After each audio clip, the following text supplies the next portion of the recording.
Convidar você a abrir sua Bíblia no livro de Efésios, no capítulo 5. Efésios capítulo 5, o verso 1 e verso 2.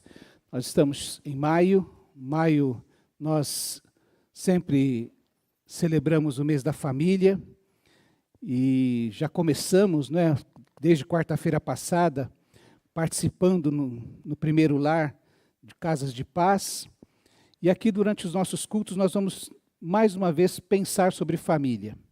Quero lembrar aos irmãos que esse semestre nós estamos estudando sobre os mandamentos recíprocos. É muito importante que a gente compreenda que aqueles mandamentos, eles precisam ser, em primeiro lugar, exercitados naquela família nuclear, entre marido e esposa, pais e filhos.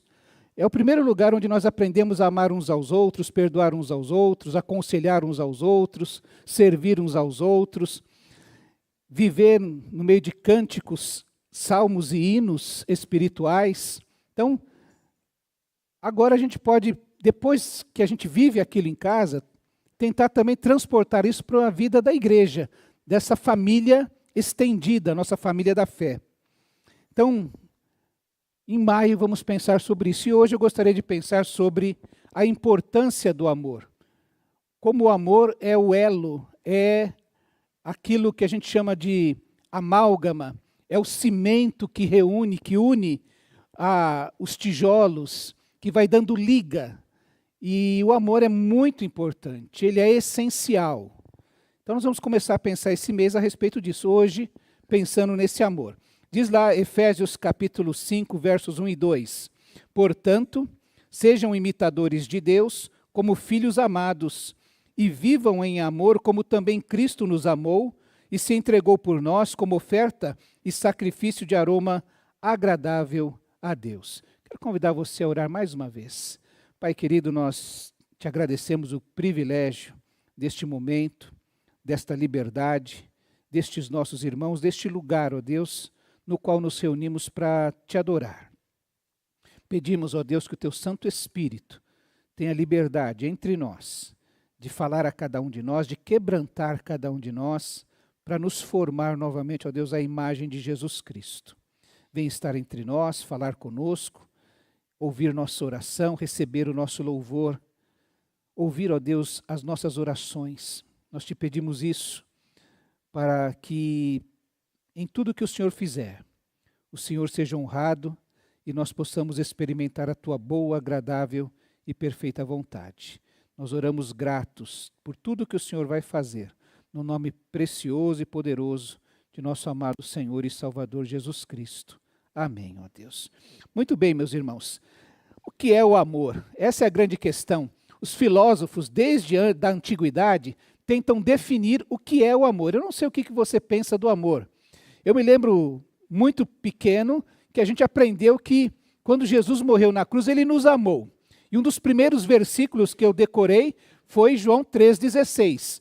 Porque Deus amou o mundo de uma tal maneira que deu seu Filho unigênito para que todo aquele que nele crê não pereça, mas tenha a vida eterna. Isso na versão antiga, né? Não pereça.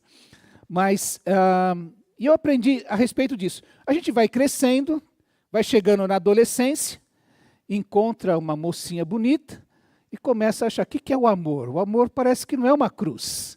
O amor é um sentimento, é um arroubo, uma coisa que dá taquicardia, que deixa a gente feliz. E depois, na minha adolescência, quem falava muito sobre o amor era o Roberto Carlos. Então eu tinha lá, uma das primeiras coisas que eu adquiri, quando já trabalhava, foi uma fita cassete, não é? Só com músicas do Roberto Carlos. Todas aquelas músicas, né? Eu sei que você já deve ter feito isso com alguém, não é? E guardei aquilo, até quando aquilo funcionou, eu usei bastante aquela fita cassete que falava sobre o amor, né? O amor é uma coisa assim que toma a gente, que é tremendo, que parece que nunca vai acabar, nunca vai mudar, nunca vai se transformar. Fui crescendo mais um pouco, e aí eu me lembro de os encontros, né? Dos jovens, namoro, noivado, casamento e sexo. Aí vamos falar sobre o amor. O que é o amor e o que é a paixão. E foi uma série de diferenciações a respeito do amor, né? A paixão é importante, mas ela por si só não sobrevive, não se sustenta, e a gente precisa aprender a transformar esse amor. Certa ocasião li um texto de uma antiga editora Elo que falava que o amor é um fato. Aquilo me mudou bastante o que eu pensava a respeito do amor. O amor como um fato, como algo concreto.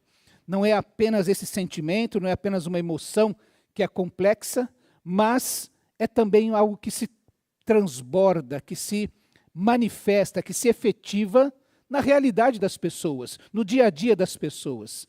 E uma das verdades que eu mais aprendi, que mais repito, talvez os jovens possam acrescentar lá nas frases do pastor, é que amar quem não nos fez nada é muito fácil, quem não nos causa nenhum tipo de incômodo, ou perdoar quem nunca nos fez mal, também é muito fácil perdoar, mas que o verdadeiro amor, o verdadeiro perdão se manifesta quando a gente ama aquilo que não é amável, ou que perdoa aquilo que é imperdoável. Aí se manifesta verdadeiramente, em toda a sua plenitude, o verdadeiro amor e o verdadeiro perdão. Eu perguntei para Iá, o que é o amor? Agora a gente consulta a Iá, não é? Ela sabe todas, antes era o Google, o Dr. Google. Agora é Iá que responde todas as nossas perguntas. E ela me deu a seguinte informação. O amor é uma emoção complexa. Isso é verdade. Um sentimento de profundo carinho. E, meus irmãos, isso que ela está explicando aqui, como eu disse, desde a antiguidade. Você pega Platão, Sócrates, tentando definir o que é o amor, como ele se manifesta. Então, 400 anos antes de Cristo, os gregos estavam pensando o que é o amor. E todos eles falam, desde aquele tempo, que não é algo simples. Não é... Eu conversava até com alguém ontem, lembrando daquelas figurinhas Amaré. Lembram disso? Oh, preencheu o álbum, né? Amar não é tão... É tudo aquilo e muito mais. É um sentimento, é uma emoção complexa, é um sentimento de profundo carinho, afeição e conexão que leva a desejar o bem-estar de outra pessoa. Ele envolve carinho, desejo, intimidade, paixão e compromisso, sendo também interpretado como um estado de ressonância emocional, cuidado e alegria na presença do ser amado. Isso foi muito interessante porque quarta-feira foi uma experiência gostosa no lar da irmã Miriam e do irmão Leôncio. E em determinado momento ela dava o testemunho da sua vida e eu brinquei com os dois rapazes que estavam lá. Está vendo? Ó? Ouviram isso? Tem que ter compromisso. É muito importante isso, não é? Porque se falava, inclusive, a gente tratava sobre o amor, o testemunho falava sobre esse relacionamento complexo que faz com que duas pessoas vivam juntas, dividam os seus sonhos e projetos para toda a sua vida. Eu quero pensar, então, um pouquinho a respeito desse amor, baseado naquilo que Paulo está escrevendo aos Efésios. E, em primeiro lugar, nesses dois versículos, mas eu quero passear aqui nos capítulos 4 e 5, porque nós já vimos pensando, já desde o começo do ano, pensando muito sobre a unidade do corpo de Cristo, e pensamos lá no começo do capítulo 4, quando ele fala que há um só corpo, um só espírito, uma só esperança, para a qual vocês foram chamados, há um só Senhor, uma só fé, um só batismo, um só Deus e Pai de todos, que é sobre todos, por meio de todos e em todos. E se há um sentimento que deve nos ligar, é o amor. Não está lá, Paulo, como diz alguém, né? Não está na Bíblia, mas devia estar, não é? Que é o amor. O que a gente aprende aqui, então, que Paulo está falando, nesses dois primeiros versículos? Primeiro, eu quero lembrar a você que amar, o amor, ele é um alvo para a sua vida. Guarde isso no seu coração. O amor é um alvo, é algo que eu devo perseguir, é algo que eu devo apontar e dirigir todas as minhas emoções, sentimentos, projetos, planos para aquele alvo de amar. O amor é um alvo. Por isso que nós precisamos aprender a amar. O amor é um exemplo de Deus para nós, por isso que ele é um alvo para nós. Ele é o exemplo que ele coloca do que eu devo fazer. Quando você ensina seus filhos, ou ensina um funcionário, ou ensina um discípulo, você fala assim, olha, o teu alvo é ser capaz de fazer isso. O dia que você for capaz de fazer isso, você vai ter alcançado aquilo para o qual nós estamos trabalhando. O que é uma prova? Uma prova é um sinal de que o aluno alcançou um objetivo. E amar é um objetivo para nós, é um alvo. Nós precisamos amar simplesmente porque Deus é amor. Pense nisso. Quando Paulo diz, vocês devem ser imitadores de Deus. Imitar no quê? Em que eu devo ser imitador de Deus? Em que nós, como igreja, precisamos imitar a Deus? Quando o apóstolo João fala a respeito de Deus, ele faz essa afirmação na sua primeira carta. Assim conhecemos o amor de Deus, que Deus tem por nós e confiamos nesse amor. E por que nós confiamos nesse amor? Porque Deus é amor. Ele não faz nada, não realiza nada, não projeta nada, não permite nada em nossa vida que não seja baseado no amor que Ele tem por nós, porque Ele é amor. Deus não faz absolutamente nada de ruim por nós.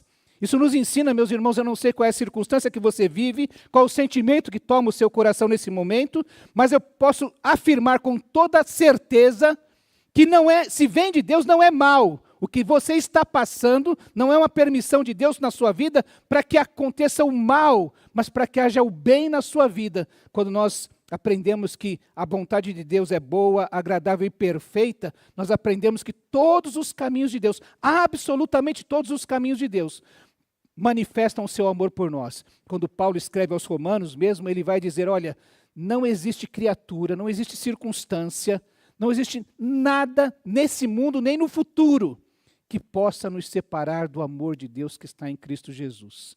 Por isso, nós precisamos amar, porque o nosso Deus é amor. O amor é uma característica, não é apenas uma característica de Deus, é a sua essência, é da sua natureza. Então nós precisamos amar porque o nosso Deus é amor. Quando a gente canta que o nosso Deus ousou deixar o seu trono de glória para vir ao mundo, se vestir da nossa humanidade, morrer no nosso lugar, tomar sobre si as nossas dores, o castigo que estava reservado para nós, nós estamos falando de um Deus único. Nenhum outro Deus, de nenhuma outra religião, que se possa imaginar, ousou fazer isso. Mas o nosso Deus fez isso por amor. Está na sua essência. Nós precisamos então amar porque Deus é amor. Nós precisamos amar porque somos filhos deste Deus. Veja que o apóstolo Paulo fala exatamente isso. Como filhos amados, vocês precisam ser imitadores de Deus. Imitá-lo em amor. Quando você lembra do que Jesus falava ou ensinava, e que Mateus registrou no Sermão do Monte, ele disse assim, amem os seus inimigos e orem por aqueles que os perseguem, para que vocês venham a ser filhos de seu Pai que está nos céus. Vamos lembrar que os mandamentos recíprocos são mandamentos. Todos eles. E todos eles são aplicáveis, são realizáveis em nossa vida. Não precisa de sentimento. Eu vou amar quem eu gosto. Eu vou amar quem eu sinto bem em amar. Por isso que Jesus diz, olha, vocês precisam amar inclusive os seus inimigos e orar pelos que vos perseguem, para que vocês venham a ser filhos do vosso Pai que está nos céus. Ele termina esse trecho dizendo assim, vocês precisam ser perfeitos como o Pai Celestial de vocês, perfeitos em amor como o Pai Celestial de vocês, capazes de amar os que os perseguem, de procurar o bem de quem o persegue. Nós vimos semana passada que a primeira palavra de Jesus na cruz foi uma palavra de perdão. Pai, perdoa-lhes, porque não sabem o que fazem. Jesus orando pelos seus algozes, por quem o estava crucificando. Jesus demonstrando que o amor de Deus estava sendo manifesto naquele lugar. Nós precisamos amar porque somos filhos de Deus. Se você é daqueles, foi o Anderson, né, que contou, né? Se você é daqueles que falou, não me dê uma arma porque eu vou fazer coisa errada, não é? Mas se nós somos filhos de Deus, como nós somos capazes de amar quem nos persegue. O amor, aquilo que nos faz ser filhos de Deus, é a capacidade de amar a todos e em todo tempo. Filhos imitam seus pais. Você já viu como seus filhos imitam seus pais? Hoje conversava com a Carol, ela contava de como é que as crianças reagem à autoridade da professora que ela é. E aí falam, fazem gestos e se comportam de uma maneira terrível. Com quem que elas aprenderam? A quem elas estão imitando? Uma criança solta um palavrão. Onde você aprendeu isso? Com quem que você aprendeu isso? Ela viu alguém fazer. E provavelmente alguém muito próximo dela. Filhos imitam seus pais. E discípulos de Jesus imitam Jesus. Porque são seus discípulos e são seus filhos. Nós precisamos amar porque nosso Deus é amor. Nós precisamos amar porque somos filhos de Deus. E nós precisamos amar porque Jesus nos deu essa ordem e este exemplo. Efésios 2 está dizendo, vivam em amor como também Cristo nos amou.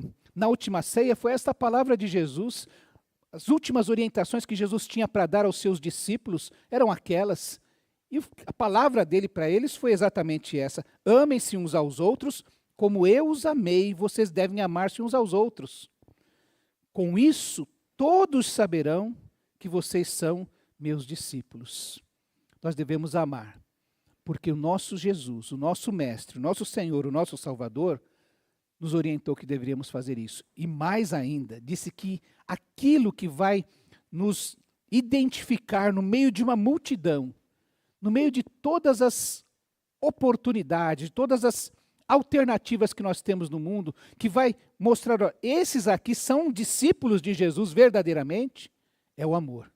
É quando nós somos movidos por isso. Por isso que o amor, ele é um alvo, porque o meu Deus é amor, porque eu sou filho de Deus e porque Jesus me mandou amar, seguir este exemplo. Ele é um alvo e eu preciso ter esse alvo bem claro na minha mente, na minha vida, nos meus projetos.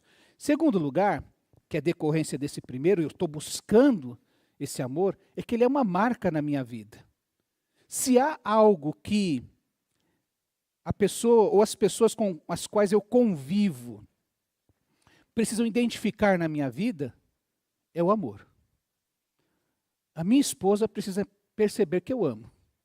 Não sei o que ela diria hoje aqui, mas ela vai falar, o meu marido me ama. Os filhos precisam dizer, meu pai me ama.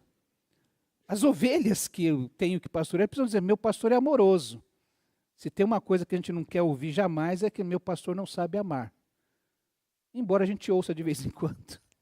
Porque às vezes a gente não consegue atender às expectativas do outro. Mas o amor precisa ser essa marca do discípulo de Jesus, como uma marca de uma nova realidade na qual nós vivemos. Quando o apóstolo Paulo continua falando aqui, lá no versículo 17, ele diz assim, ele faz uma diferenciação entre a vida que nós tínhamos e agora que nós temos por conta de termos Jesus na nossa vida.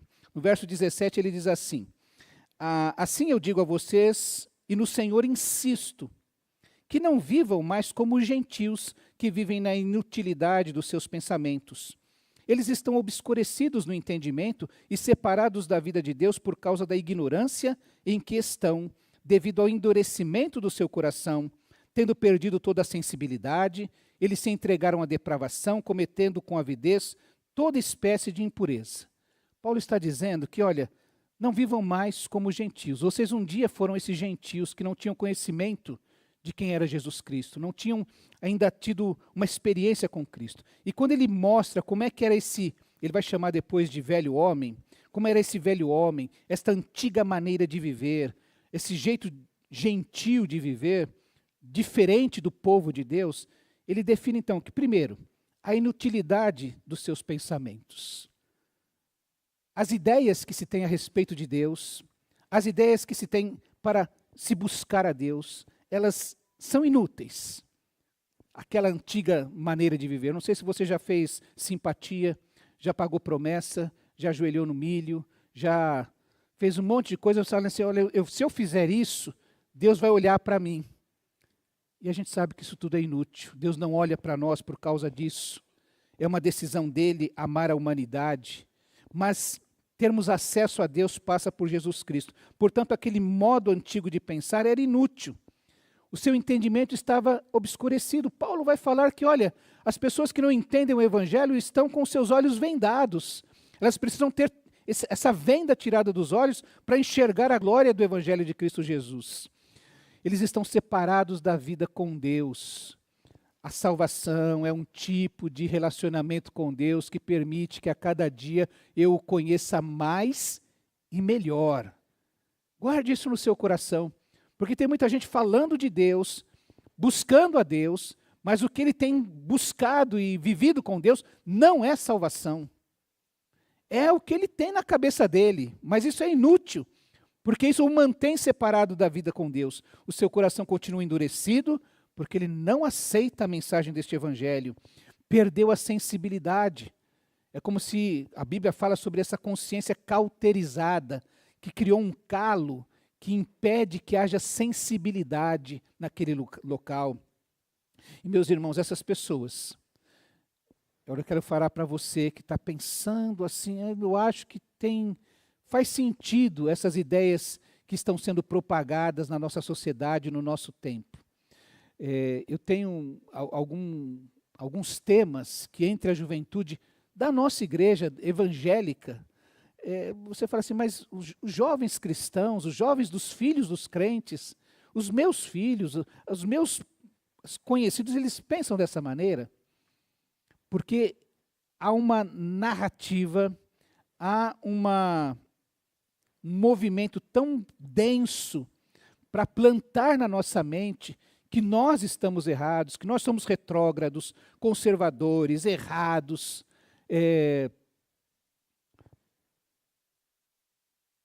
fundamentalistas, extremistas, e nós temos uma dificuldade de perceber que esse é o caminho que nos leva para essa vida separada de Deus, para a inutilidade de pensamentos, para o endurecimento do coração, para a falta de sensibilidade, e que no fim de tudo, quando a gente olha e fala assim, nossa, teve aquela parada lá, olha que absurdo que as pessoas fazem.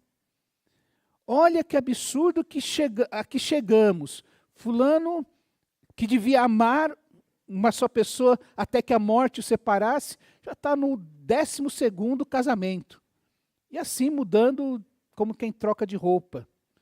E é quando entregam-se à depravação com avidez.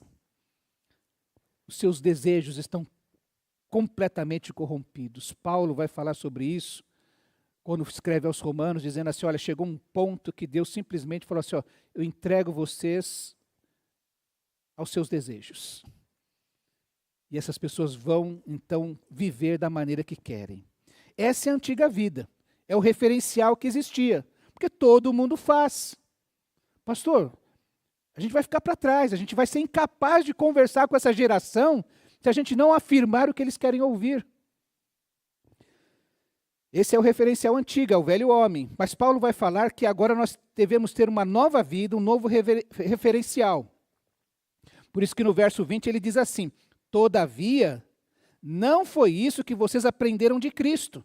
De fato, vocês ouviram falar dele e nele foram ensinados de acordo com a verdade que está em Jesus. Quanto à antiga maneira de viver, vocês foram ensinados a despir-se do velho homem, que se corrompe por desejos enganosos, a serem renovados no modo de pensar e a revestir-se do novo homem, criado para ser semelhante a Deus em justiça e em santidade, provenientes da verdade. Ora, a antiga vida, o antigo referencial, o homem velho, precisa ser tirado de nossa vida como nós nos despimos de uma roupa que não nos serve mais, que não cai bem mais em nós. Aquela roupa que, como a gente brinca, né, encolheu com o tempo. Isso acontece com esse velho homem. Agora nós precisamos aprender a despir-se desse homem corrompido por desejos enganosos e a renovar o nosso modo de pensar. É um modo semelhante a Deus na sua justiça, que valoriza a santidade, que busca essa semelhança com Deus, essa nova vida, na verdade, proveniente da verdade, do conhecimento do que Deus quer fazer conosco. E aí Paulo fala então, olha, existe um velho homem que era o seu referencial, existe um novo homem, que agora ele busca ser semelhante a Deus em justiça, santidade e na verdade.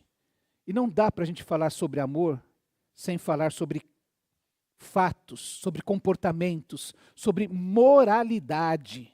Sim, a palavra é essa, moralidade.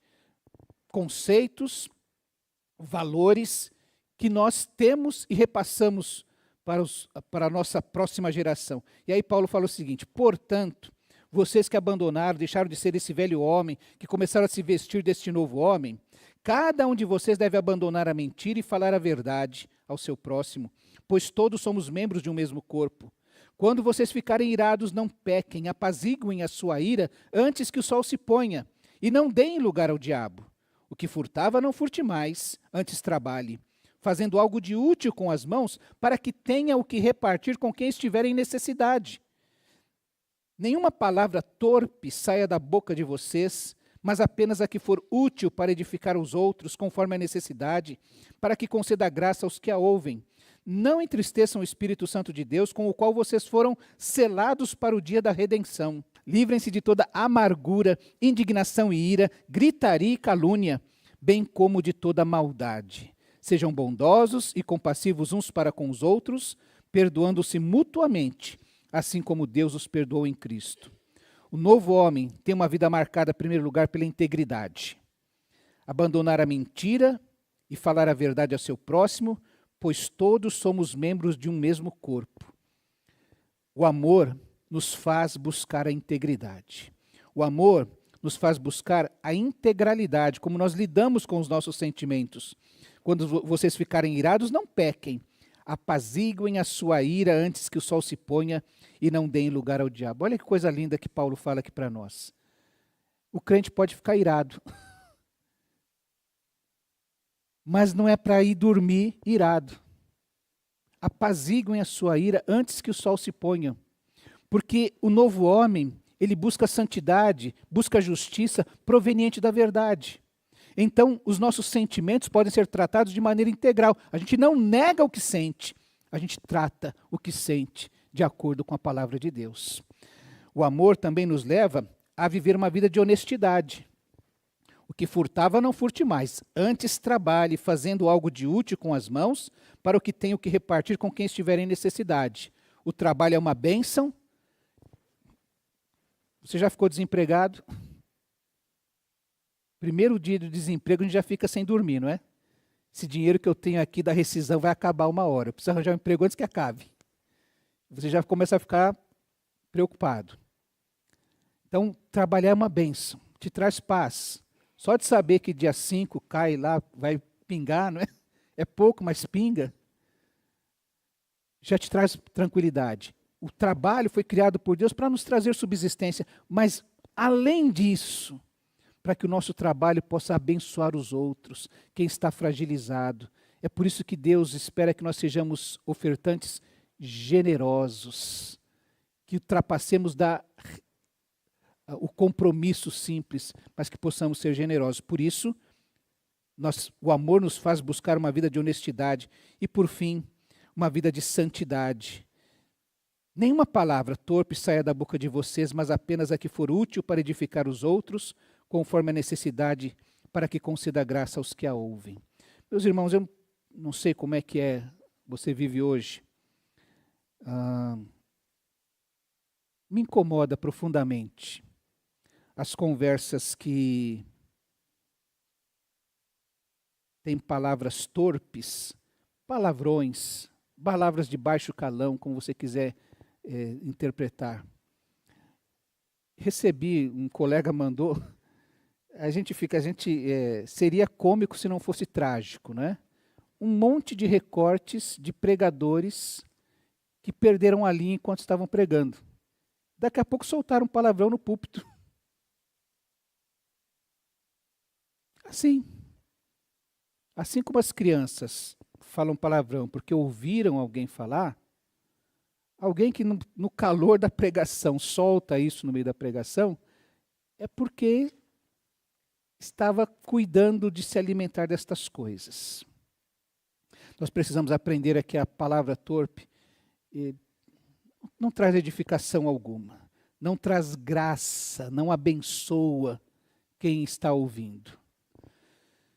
Então, meus irmãos, o amor, ele é também uma marca na nossa vida. Que bom encontrar com você e ter ouvido o que você falou para mim. as suas palavras trouxeram, não me instigaram. Não, separa desse homem, você precisa ser uma mulher moderna. Para que ficar vivendo isso? Não é? Chuta essa mulher não te merece, ela não te valoriza. Se vinga mesmo. Paga com a mesma moeda. Não. Nossa palavra é uma palavra de amor que traz graça a quem a ouve. Não é uma palavra torpe, que irrita, inclusive, os ouvidos de quem a ouve. Por fim, meus irmãos, o amor é algo concreto. Nós falamos sobre moralidade, sobre comportamento, e é importante. O amor deve pautar a nossa relação com o outro. Eu quero voltar aqui no versículo 1 do capítulo 5. Portanto, sejam imitadores de Deus como filhos amados e vivam em amor.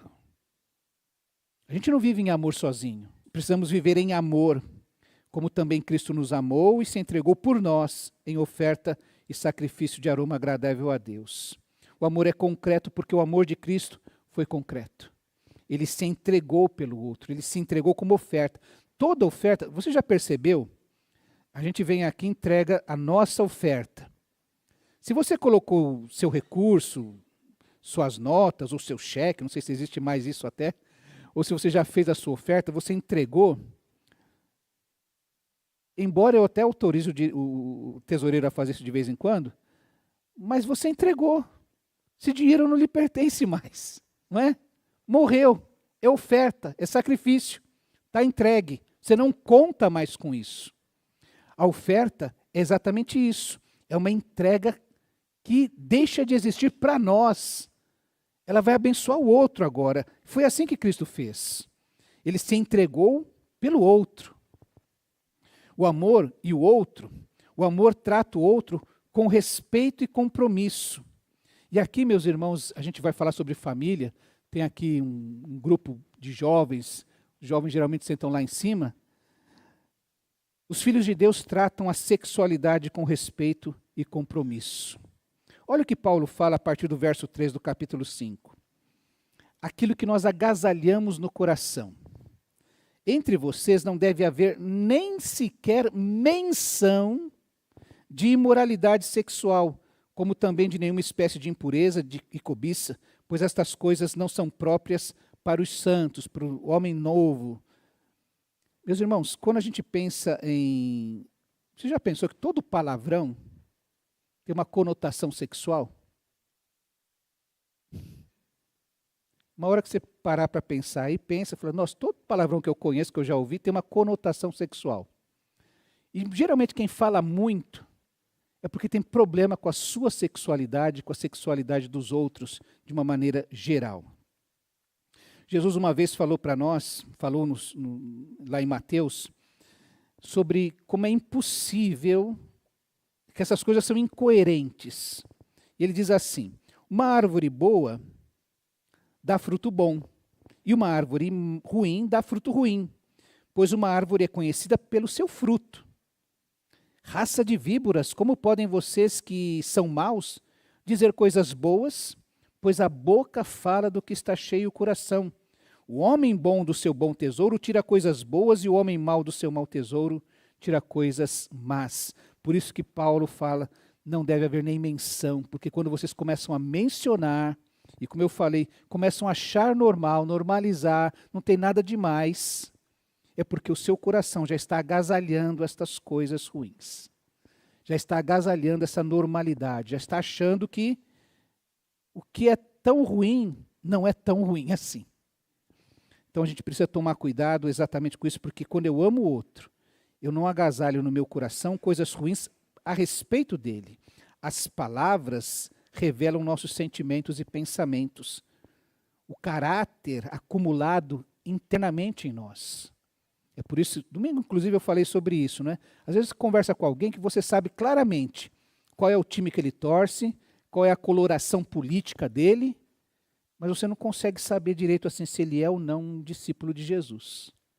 Isso é muito sério, porque a boca revela do que está cheio o coração. Isso revela com o outro, nosso relacionamento com o outro, aquilo que nós agasalhamos no coração, mas também o que nós expressamos com a nossa boca. Porque Paulo continua dizendo, não haja obscenidades, nem conversas tolas, nem gracejos imorais, que são inconvenientes, mas ao invés disso, ação de graças. A maneira como nos expressamos a respeito do outro revela o que nós pensamos sobre ele. Ele é alguém como eu, que precisa ser respeitado? Ou ele é uma coisa que eu posso usar enquanto me é conveniente? Há um texto muito bonito de um teólogo, um filósofo, chamado Martin Buber, que ele fala sobre eu, tu. Ele fala sobre dois sujeitos. O amor é uma relação. Ele chama isso de um encontro entre dois sujeitos, onde existe autenticidade, diálogo, e a totalidade do ser é expressa diante do outro, sem falsidade. Então existe reciprocidade, abertura, presença, interação. São dois sujeitos que se encontram para interagir, sem máscara, sem jogos, sem interesse por trás desse encontro. Tudo que acontece aqui e agora é o presente imediato deste encontro, esse momento que nós estamos juntos.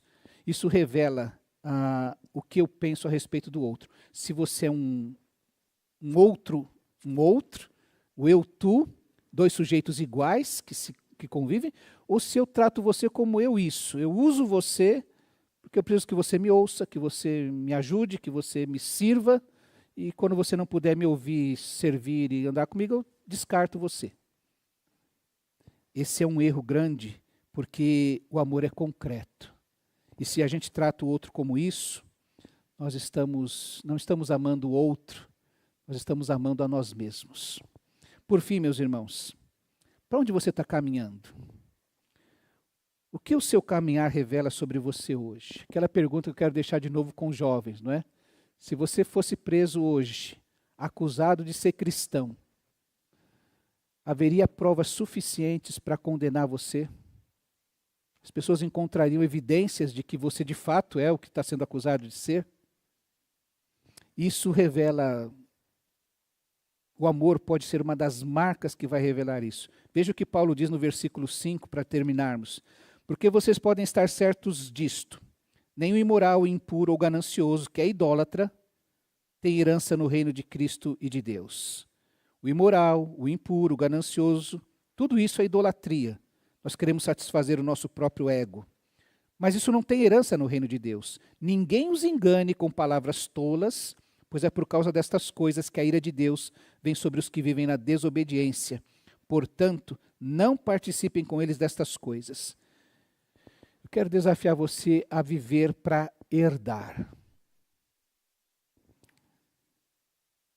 Há uma herança no reino de Cristo e de Deus, mas não para os imorais, os impuros ou os gananciosos, os ególatras, mas para aqueles que foram tomados, entenderam esse amor de Cristo, foram tomados por este amor e vivem buscando este alvo, ter a vida pautada por esta marca e viver concretamente este amor na sua vida. Paulo ainda diz no verso 8, porque outrora vocês eram trevas, mas agora são luz no Senhor. Vivam como filhos da luz, pois o fruto da luz consiste em toda bondade, justiça e verdade. E aprendam a discernir o que é agradável ao Senhor. Viva para brilhar. Você é filho da luz. Então, se você é filho da luz, você precisa brilhar. E como foi dito agora que nós somos filhos de Deus, imitadores de Deus, imitamos em justiça, em santidade e em verdade. Você guardou o que eu falei nesta noite? O amor é nosso alvo, é nossa marca e ele é concreto. Eu gostaria que você saísse daqui. Falando assim, eu preciso herdar a vida eterna. Eu preciso viver de uma maneira que eu vá herdar. Você sabe que só tem direito à herança os filhos. Embora a legislação brasileira permita ou exija que parte da herança já está destinada aos filhos, ela também destina uma parte que o dono da herança pode falar assim, olha, essa parte aqui eu quero distribuir do meu jeito. Quero mandar para fulano, para Beltrano. Então a gente precisa viver de uma maneira que você já viu tantos filmes, né, fazem graça com isso, que os americanos podem fazer isso. A pessoa é trilhardária. Aí ela resolve deixar a herança dela para o cachorro. Porque não tem ninguém do relacionamento dele que mereça que ele deixe a sua herança. Deus está olhando para nós e espera que a gente viva. Paulo nos exorta a viver para herdar o reino de Deus e de Cristo. Não se enganem. Não deixe que ninguém engane vocês com palavras tolas. Estas coisas não vão herdar o reino de Cristo e de Deus. Se você amar mais o mundo, você não herda o reino de Deus. E você, como filho da luz, permita que a luz brilhe, que os seus atos de bondade, de justiça, de verdade, a maneira como você vai discernir o que é agradável ao Senhor. Não o que é agradável ao mundo, ao professor da faculdade, a alguém, aquele amigo de anos, mas aquilo que é agradável ao Senhor, que já provou de maneira concreta que nos ama. Por isso ele morreu por nós. Por isso que a nossa busca de viver em justiça, santidade e verdade é uma resposta de amor ao amor de Deus. Ninguém deve fazer nada por obrigação, nem ofertar, não é? Como o apóstolo Paulo diz, ninguém deve fazer por obrigação ou com pesar, mas como uma resposta de amor ao amor de Deus. E é isso, meus irmãos, que pode nos unir, se pudermos amar. Primeiro a Deus e depois aos outros, como amamos a nós mesmos. Que você busque herdar a vida eterna e viva para brilhar, deixando o amor ser um alvo da sua vida, a marca da sua vida, e que ela domine os seus relacionamentos.